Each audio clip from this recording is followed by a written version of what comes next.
Yeah, and you have to remember that since 2001 election, all the elections in Thailand have been won by parties affiliated to Thaksin Shinawatra. So despite the fact that he's been away from Thailand in a self-imposed exile for over 15 years, he continues to loom large over Thai politics and still has a very strong following in Thailand, particularly in the north and northeast. And they are the two most populous regions in Thailand. So, if you secure the vote in these two regions, you are pretty well set for winning the polls. Yes. Is it any clearer with this party, the Pheu Thai party, that Shinawatra is campaigning for again? Who will be the Prime Minister? She seems to be the face of the campaign, but is it clear whether she would take the Prime Minister's role on if her party wins? I mean, this is a very complicated question to answer, really, in the run-up to the election. She has been nominated by the party as one of the three potential Prime Minister candidates. But who will become the next Prime Minister will, really depend on several things. First one is how well the Pheu Thai will do in the upcoming elections. If they can secure a landslide victory, which the Pheu Thai party very much hopes so, they can do that, then they might be in a better position to actually nominate Peng Tongtang to actually become the Prime Minister herself. However, if they do not secure the landslide victory, it could be a little bit more complicated. By her being the daughter of Thaksin, she's not really accepted in the conservative establishment, so she could be a bit of a black horse in that sense. Yeah, so use her in the campaign, but perhaps not in government. Are there any other players or parties that might affect the outcome? There are several such parties. More than 60 parties have registered to run in the upcoming polls. And the ones to watch out for really are these ones. So Palang Pracharat Party, which is the party that led the government following the 2019 election. So that's a conservative party. And that supported Prime Minister Prayut last time. Now, the situation has changed a little bit. So that party no longer supports Prayut. But then you have the United Thai Nation Party, which is another conservative party. This one is also important to look out for. It's a newly created one. Prayut has joined it. We will see how he fares with this new party.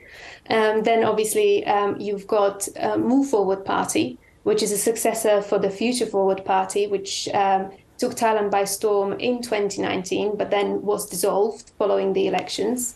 Move Forward is the most progressive Thai political party that Thailand has in place now. And then you've got the ultra-pragmatic Phumjai Thai Party, which used to be a regional party. But since the 2019 election, its influence and strength has really grown and it's got more of a nationwide backing. So that party can particularly be a key player in the political backroom deal-making that will inevitably follow the election. Yeah, it's so interesting. What are the issues that have been impacting this election?